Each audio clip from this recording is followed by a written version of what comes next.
Bien, pues bueno, hay que hacer memoria porque ya estamos hablando de una cantidad importante de años, ¿no? Pero el contacto fue de alguna manera a través de Juan García, el hermano mayor en aquel momento de la Hermandad del Cerro del Águila.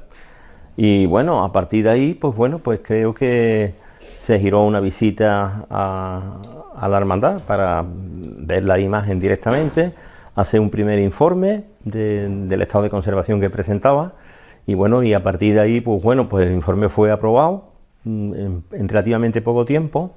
Y bueno, y en ese informe previo ya se hacía una propuesta de todo lo que requería de restauración la imagen, porque la imagen, la verdad, no había sido tocada desde hacía muchísimo tiempo, aparte de una historia material complejísima, porque claro, esta es una imagen que es antigua, pero que sufre una destrucción que afecta muchísimo toda su estructura y es recompuesta después de la guerra de la independencia con los franceses, recompuesta como se puede y como se podía recomponer entonces, igual que otros ejemplos de tallas de la época que también fueron afectadas, ¿no?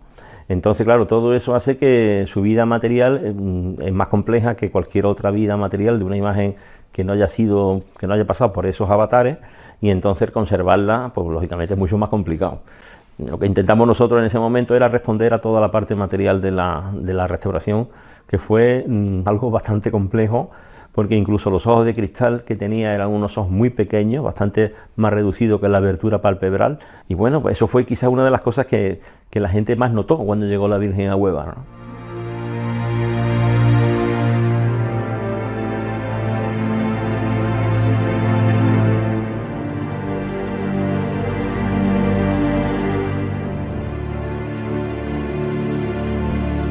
Bien, bueno, como estamos hablando de hace 40 años, pues bueno, evidentemente nosotros ni vivíamos donde vivimos ahora, ni el taller estaba donde lo tenemos ahora, este taller por supuesto no existía, entonces nosotros en aquel momento llevábamos muy poco tiempo ya casados, ¿eh?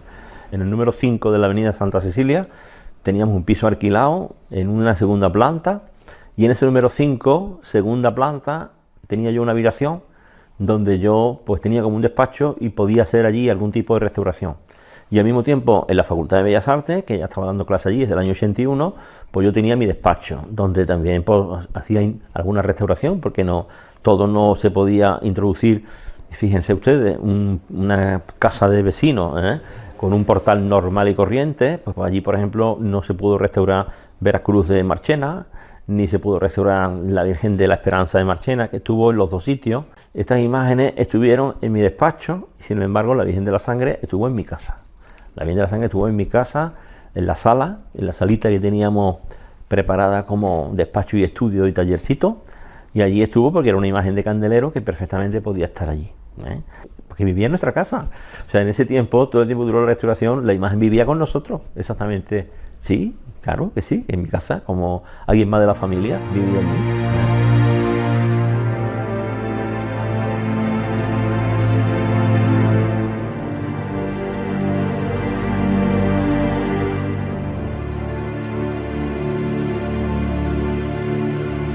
El procedimiento de actuación se dividió en varias etapas. Hay una etapa que es la etapa estructural. Entonces, en la etapa estructural, el candelero es una imagen de candelero para vestir, con brazos articulados. Entonces una de las cosas que se hacen es sustituir los sistemas articulares que tenía, porque eran prácticamente ineficaces, y al mismo tiempo se hace también un candelero nuevo, se hace un busto nuevo que también se talla. Entonces, bueno, todo eso se renueva y lógicamente pues sus manos se respetan, se restauran simplemente lo que había que intervenir, y después a la policromía se le tuvo que hacer una limpieza y una fijación, puesto que la policromía tenía muchos problemas de craqueladuras y parte de una base que está sobre... Claro, hay que tener en cuenta que aquí hay estructuras como, vamos a llamarle de telas encoladas, que no es exactamente eso, es como una especie de estructura así de papelón, que se le llamaba en aquella época, que en un momento determinado lo utilizábamos con una técnica magnífica tanto Cristóbal Ramos como el propio Astorga, y probablemente ellos utilizan esa base para construir el rostro, para construir la cabeza y totalizarla. Entonces, claro, nosotros intervinimos en esa parte para dejarla perfectamente sana en cuanto a lo que se llamaría el equilibrio estructural de la imagen, cosa que es muy importante además si la imagen tiene que cumplir con unas funciones devocionales y sobre todo procesionales, ¿no? Una vez resuelto esto, pues bueno, pues ese apartado ya estaba cerrado de alguna manera.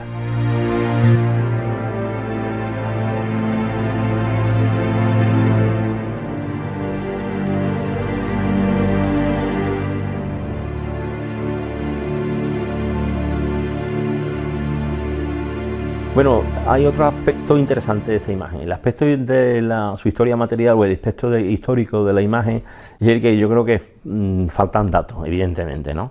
Sí existe la documentación de la devoción de la Virgen desde antiguo, desde el siglo XVI, pero en un momento determinado pues falta conocer autoría, tipología, sabemos que hay grabados. Entonces, claro, hacemos radiografía, que recuerdo que nos llevamos la sorpresa importante de ver cómo en el núcleo de la imagen se conserva la cabeza de parte de lo que fue la primitiva Virgen de la Sangre, una Virgen de 1500 y algo, una talla que era de talla completa, probablemente, que era lo más seguro.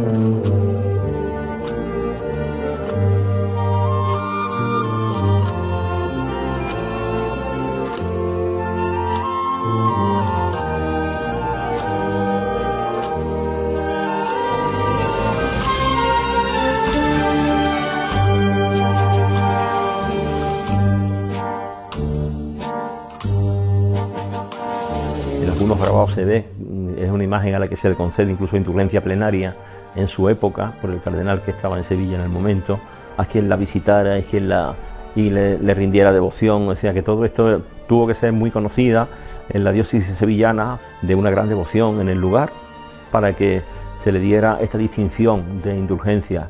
Y bueno, pues por lo que se ve, pues la destruyeron, y entonces lo que se recupera es una base de ella, y sobre la base de ella se hace la talla que conocemos hoy día. Y bueno, y ahí está, y el niño Jesús pues exactamente igual, se incorpora en ese momento cuando se hace la restauración de la imagen, ¿no? ¿De quién serían los autores? Si era de talla completa, qué tamaño. Bueno, por todo esto en la radiografía pudimos darnos cuenta de una cosa: la cabeza es bastante, el núcleo, de donde se conserva parte del cuello y parte de la cabeza primitiva, es bastante pequeña. Eso quiere decir que no sería una talla del tamaño que tiene actualmente la Virgen, sería una talla de inferior tamaño, probablemente de talla completa. Es una historia que está a lo mejor sin terminar de completar, y que yo creo que será muy difícil de completar, puesto que hay que tener en cuenta que cuando los franceses destruían cosas, no solamente destruían pues los objetos, también destruían documentación, archivos, etcétera, etcétera, etcétera. Bueno, era además como se veía perfectamente la inclinación de la cabeza, se veía el girito. Y es que es curioso porque el grabado es antiguo, da la sensación de que la imagen también tiene un pequeño giro de cuello, ¿sabes?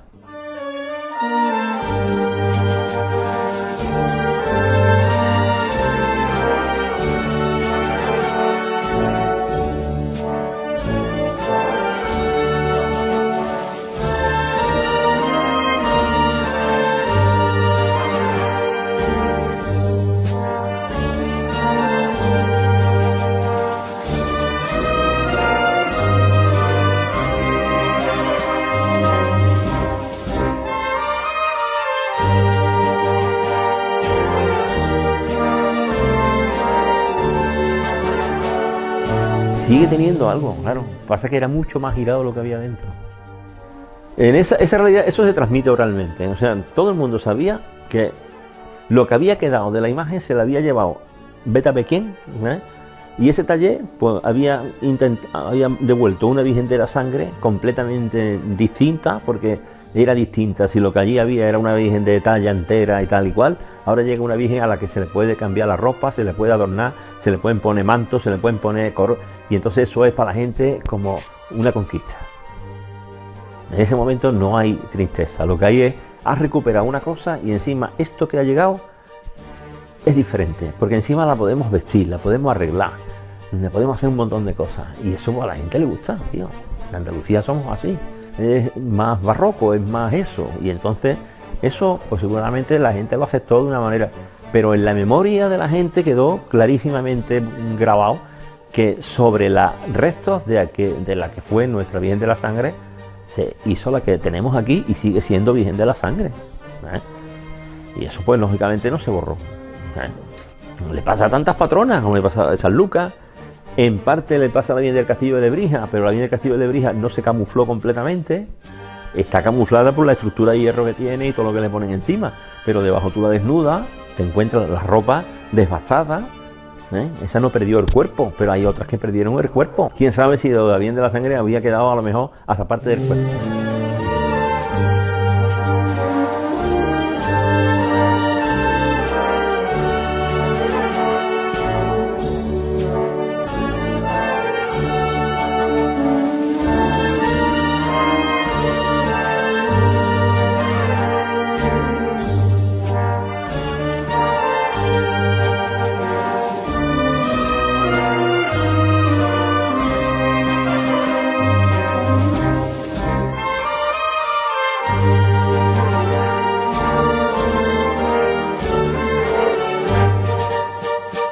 También la complejidad de valorar un poco la atribución de lo que puede de una Virgen de candelero, de una Virgen de vestir, es muy difícil, porque resulta que tenemos muy pocos elementos de juicio.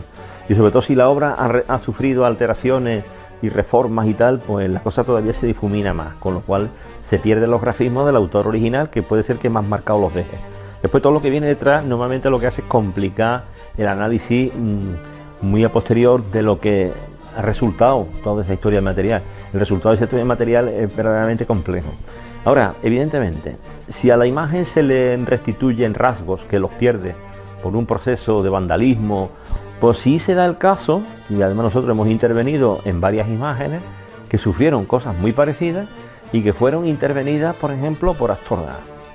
Aquí en Sevilla tenemos el caso de la Virgen del Buen Fin, de aquí de la Lanzada, las imágenes secundarias de las Marías de la Lanzada, excepto una de ellas que es de talla en madera, pero todas ellas fueron recuperadas sus caras a través de una especie de mascarilla hecha con la técnica de la tela encolada o el papelón, como se le quiera decir. Y bueno, ya digo que no es el primer caso, ni iba a ser el único, en el que una imagen que sufre este tipo de problemas, provocado precisamente por un conflicto bélico, que bueno, en definitiva, lo de los franceses fue un conflicto bélico, y las consecuencias de todo esto pues es que algunas veces había que intentar recuperar lo que se había destruido, pero claro, había como un cierto interés en que parte de lo que quedaba se quedara dentro de lo nuevo, porque era una manera de no perder el contacto con la antigüedad. Es decir, nuestra Virgen se ha arreglado y parte de ella está aquí, ¿eh? O sea que yo sé que cuando yo llego aquí y rezo aquí, yo estoy mirando a sus ojos y son los de ella en el fondo, porque dentro está la madera de ella. Y eso era una cosa que es muy importante cuando se tiene un contacto, una devoción sobre una imagen. Es muy importante. Pero ahí hay un cachito que es ella, ¿eh? Lo que sí está claro que hoy sería más difícil decir, bueno, una imagen que se destruye mucho, pues se hace una nueva y ya está. Bueno, pues antiguamente eso era bastante más delicado. Eso de hacer una nueva y ya está, no era así. Porque la reliquia es muy importante. Y una imagen ya, cuando está consagrada por el paso de los siglos, también es una reliquia. Y entonces parte de esa reliquia se tiene que conservar. Porque le tenemos apego a eso, a la parte material de la obra. No solamente a su aspecto final, sino a la parte material. Saber que yo aquí estoy poniendo la mano sobre algo que le han puesto muchísima gente antes que yo. Y que esto es nuestro legado. Este es nuestro legado. Y en la Virgen de la Sangre se puede decir que es nuestro legado, ¿eh? No se puede discutir su antigüedad.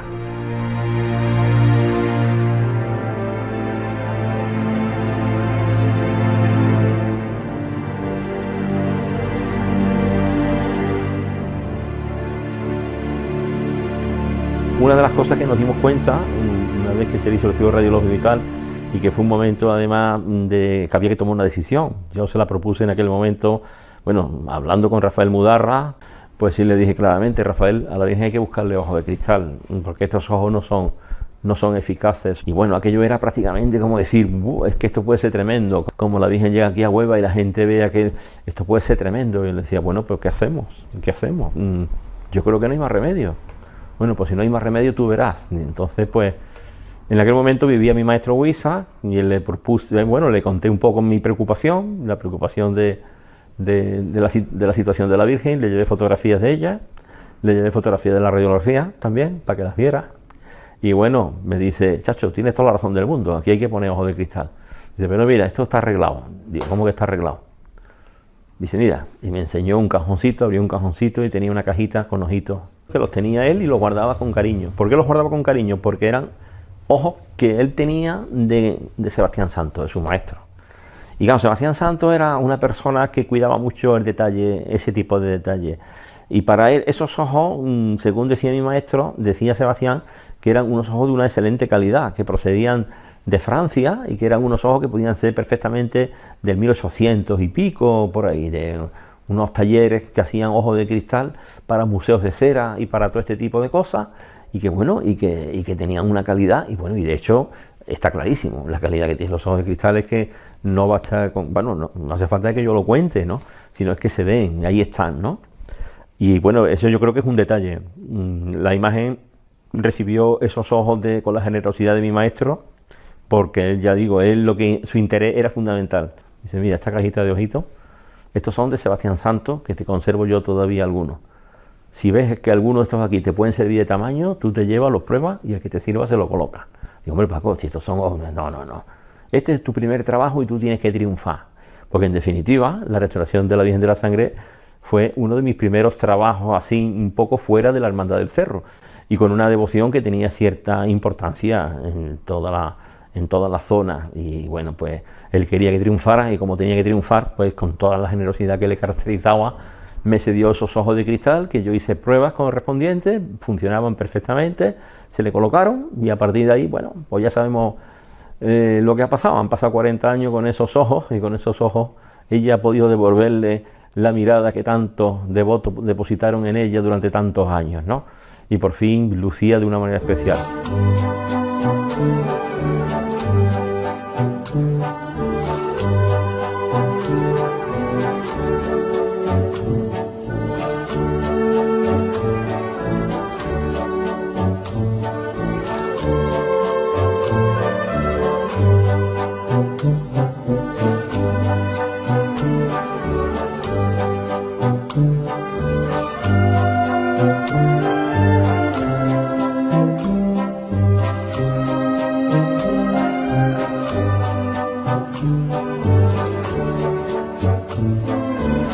Sin embargo, todo lo que se hizo con el Niño Jesús, la restauración que le hicimos, la fijación de policromía, todo eso no dio ningún tipo de problema. La Virgen tenía sus cachetes rojos, que eso los tenía que tener, por supuesto que sí, pero allí cuando llegó, su expresión era verdaderamente tan diferente, que sí es verdad que nos podían haber echado del pueblo perfectamente. Nos podían haber echado, porque la diferencia era muy importante, la que había entre el antes y el después.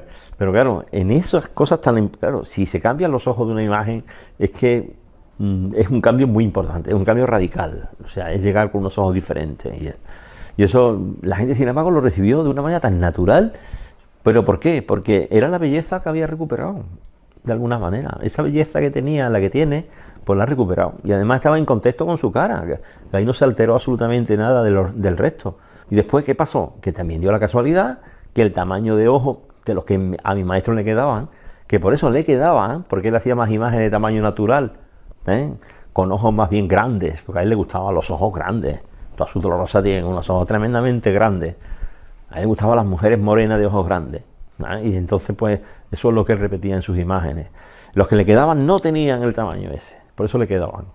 Y mira por dónde, eso era lo que le estaban perfectos, como si lo hubiéramos tenido ahí guardado, para cuando llegara ese momento. Eso es una cosa tremenda.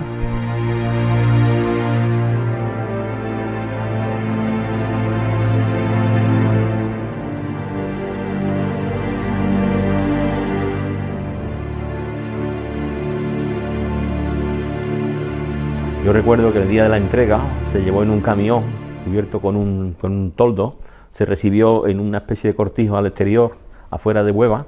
Yo fui también acompañando al coche, al camión en aquel viaje, y allí afuera ya había muchísima gente esperando que se abriera la lona para ver la Virgen. Bueno, y en el momento en que se abrió la lona y la Virgen de frente, estaba allí sin tener la cara cubierta ni nada, la lona aquella era la que cubría la...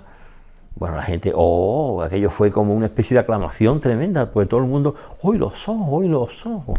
Pero contrariamente a lo que se podía pensar, pues todo el mundo lo que vio es que esos ojos más bonitos que la Virgen ahora mismo, que es que, bueno, fue tremendo, fue apoteósico. Y la llegada ya desde allí, llevándola en su pasito, hasta el pueblo, la cantidad de cohetes que se tiraron, la cantidad de saetas que le cantaron y de rezos y de tal, fue una experiencia que no se me olvida a pesar del tiempo transcurrido, ¿no?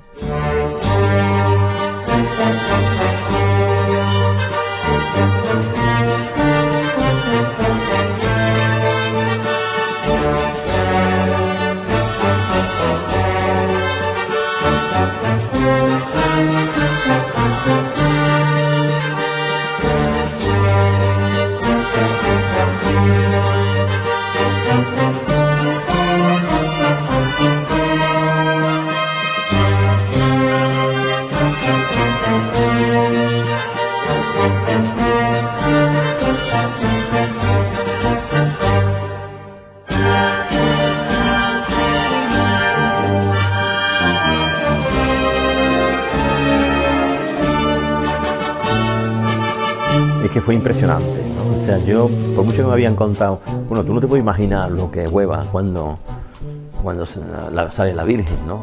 Todo engalanado, la gente en la calle, la gente como la quiere, bueno, aquello fue espectacular, fue un recorrido que a mí no se me olvidará en la vida, ¿no? Y después, no, lo que se respiraba allí era como una especie de satisfacción muy grande.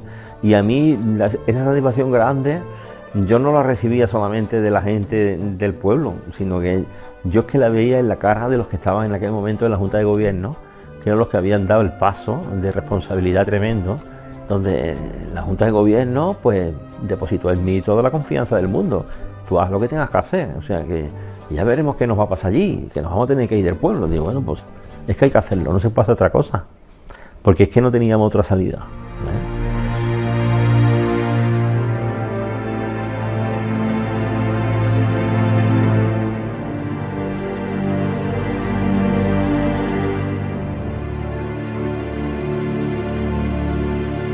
Bien, bueno, a partir de la restauración de la Virgen de la Sangre, bueno, pues como ya yo creo que se ha desprendido de toda esta conversación, la relación con la hermandad siempre ha sido una relación cordial, cercana, pero yo recuerdo que en tiempos muy cercanos a la intervención de la Virgen, cuando ya nosotros vivíamos en la calle Gimios, entonces, bueno, en ese tiempo, pues bueno, pues yo me sorprendía de que la hermandad de la Veracruz tuviera un crucificado en una sacristía que era para mí una talla muy curiosa, muy interesante. Yo vi allí una anatomía de un Cristo antiguo, de un Cristo del siglo XVI perfectamente, además de cartón, no sabíamos si podía ser de cartón o podía ser de zapote o podía ser de fibra de caña, pero que en definitiva yo hablando con ellos, bueno, es que lo que tenéis que hacer es restaurar esta imagen y no sacar este Cristo de serie que tenéis aquí, ¿no? Bueno, eso no fue tan fácil. De hecho, cuando el Cristo viene a mi taller, viene aquí a la calle Alberto Lista, a la calle Alberto Lista, el número 15 de Alberto Lista, para ser restaurado y descubrí el Cristo que existe hoy. Porque lo que hicimos fue levantar todos los pastiches que tenía, que no eran pocos. De pronto aparecieron dos ojos nuevos que estaban debajo de unas pastas de escayola que los cubrían, porque eran unos ojos muy oblicuos, como era típico y normal que fueran un crucificado de esa época, la parte del paño de pureza, en fin, toda una serie de cosas, incluso una policromía, que a pesar de tener algunas lagunas, porque era lógico que las tuviera, sin embargo estaba bien conservado.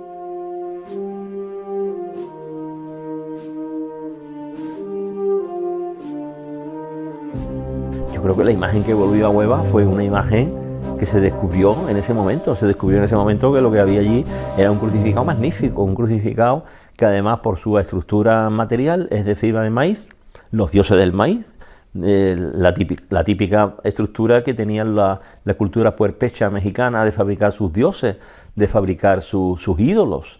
Y de alguna manera se crean escuelas tanto en México como se crean también en el Perú, que se hacen imágenes de ese tipo para, lógicamente, porque había que hacer catequesis por todas las iglesias y las fundaciones que se hacían por Sudamérica para la conversión de los paganos, y al mismo tiempo muchas de ellas revertían después y venían para España. Y entonces cuando venían para España, bueno, casi siempre estaban, algunas veces eran posesiones de familia, para oratorios personales, familias pudientes que podían permitirse el lujo de que le fabricaran un Cristo allí o trasladarlo cuando venían con su mercancía y con cosas para España de nuevo, en lo que era un viaje de aquella época, que hay que pensar en todo eso.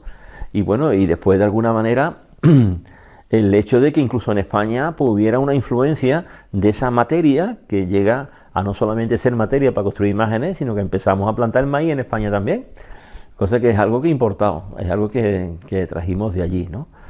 Trajimos de allí la técnica de los puerpechas, la manera de hacer imágenes que no fueran de telas encoladas o de pergamino, que eran los papelón, que es lo que usábamos en España, para hacer ese tipo de imágenes que no pesaban mucho, que se pudieran portar por un lego eclesiástico perfectamente, con una cruz perfectamente, porque eran imágenes de escaso peso, pero que lógicamente también tienen un problema. El problema que tienen fundamentalmente es que su estructura es delicada. Entonces son imágenes que le afecta mucho la humedad, que por su estructura orgánica, vegetal, pues lógicamente puede ser agredida por bacterias, por insectos y por hongos, y entonces todo eso pues es un problema que tiene. Por un lado tenemos esas características materiales tan únicas, y por otro lado tenemos también la delicadeza de estos materiales. Hay veces que suelen llevar trozos de madera por dentro, o sea, se le llama almas, es decir, las almas se podían hacer con madera o con cañas, y después el resto pues ya se hacía con la fibra machacada del maíz, y se hacía con pelo animal, y todo eso hacían las capas superficiales sobre las cuales se hacían las policromías y tal. Y claro, la dificultad de estas imágenes es que en el momento que tú lo suspendes de una cruz por los clavos, pues en caso de lo que le pasaba a este Cristo, que los brazos estaban totalmente deformados, se estaba deformando porque se estaba hundiendo, o sea, se estaba hundiendo sobre sí mismo, ¿no? Porque colgaba de los clavos. Cuando nosotros lo restauramos le pusimos una estructura para que fuera mantenido en la cruz por un sistema que iba ya en el paño de pureza, y entonces ya a partir de ahí los brazos no han sufrido, ¿no?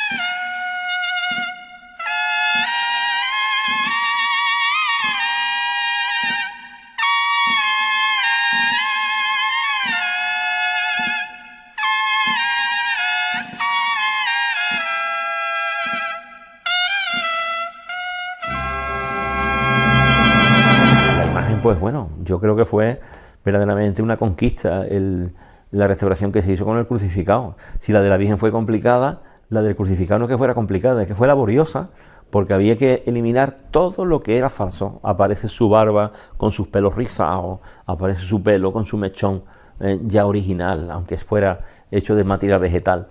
Pero en definitiva, una joya de la imaginería cristífera importada, y fundamentalmente eso es lo que hay que tener en cuenta aquí para hablar, que una de las imágenes que yo creo tenemos todavía ejemplos, pero hay que tener en cuenta que muchas se perdieron, muchas no llegaron nunca a sobrevivir, porque cuando fueron reemplazadas por imágenes de talla quedaron perfectamente como le pasó a esta imagen, que quedó en la sacristía arrinconada sin que nadie prácticamente le echaran cuenta, y la hermandad pues decide procesionar de pronto una imagen que viene de serie, que viene de Olot, con un paño de pureza lleno de lunaritos negros, y bueno, yo decía, pero teniendo este pedazo de crucificado aquí que está por descubrir, pero que se ve que aquí hay algo bueno, ¿cómo es que podéis procesionar esta imagen? Bueno, pues nada, costó convencer, pero bueno, de hecho pues llegó el momento en el que se hizo esa actuación, y ya curiosamente, como antes he dicho, fue ya aquí, prácticamente a unos metros de donde ahora mismo estamos,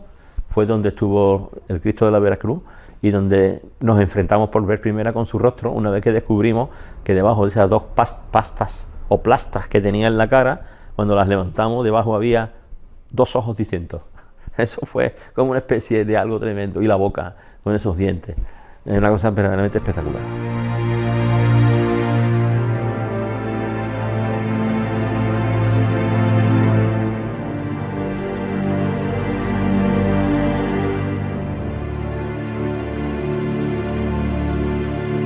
Vamos a ver, la Hermandad de la Sangre siempre está muy dentro de nosotros, de nuestros recuerdos y de nuestro cariño, evidentemente, porque las restauraciones se ponen conocimiento. Está claro, sin conocimiento no se puede hacer un trabajo, ¿no? Hace falta poner conocimiento. Hay una metodología también, hay unos criterios también, pero fundamentalmente tiene que haber una dosis muy grande de corazón. Si no hay una dosis muy grande de corazón, entonces es difícil muchas veces que tengas el siguiente premio, que el siguiente premio no es el premio económico, ni el dinero, nada.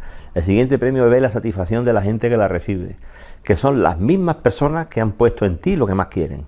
Y yo creo que eso es una cosa fundamental. Y esa conexión se crea, es una cosa que es una conexión ya emocional, una conexión sentimental, emocional, de cariño a las imágenes, como si fueran amigos, ¿sabes? A los que tú cuidas o cuidaste y que quieres y piensas en ellos de vez en cuando, aunque no lo parezca, de vez en cuando piensas en ellos y decís, hay que ver el tiempo que hace, nos vamos a Huelva, tendríamos que ir, darle una vuelta y ver las imágenes y tal y cual, porque nos acordamos siempre, no se olvidan. Es decir, si han pasado 40 años, han pasado, eso nadie lo puede dudar, pero que el cariño, el recuerdo fresco de las vivencias esas que tuvimos en aquellos momentos, tanto de los momentos de dificultad como en las conquistas, como las cosas que tuvimos que seguir haciendo para que las imágenes se conservaran. Y después, en esta misma casa, o sea, aquí en este mismo taller, ha estado el niño, el petete, como le decíamos nosotros, probablemente hecho por el mismo que restituye el rostro de la Virgen de la Sangre, que pudo ser Astorga o pudo ser quizás el Cristóbal Ramos, no lo sabemos. Pero hay algo ahí de eso, en esa época, por ahí anda el asunto, ¿no? El caso que, bueno, el niño tiene una gracia verdaderamente impresionante y, bueno, claro, es que la materialidad de estas imágenes tiene esa dificultad. Fijaros que en un momento determinado hemos recorrido esos 40 años y no solamente con las vivencias de ese año, sino la de muchos años detrás, ¿sabes? Que todas ellas han ido escalonando y han ido haciendo que nuestra conexión no se pierda, ¿sabes? Y no se perderá. Eso es lo que siempre nosotros presumimos de eso, de que nosotros nunca perdemos la conexión con las personas que depositaron en nosotros su cariño y sus devociones. Eso es un acto de fe, muy gordo el que se hace en ese momento. Y claro, nosotros tenemos que devolver ese acto de fe a su vez con nuestra fe, para que lo que se haga lo mejor posible y con todo el corazón, ¿eh? Y eso siempre se nota cuando se pone en una cosa mucho cariño, mucho amor y conocimiento, por supuesto, se nota.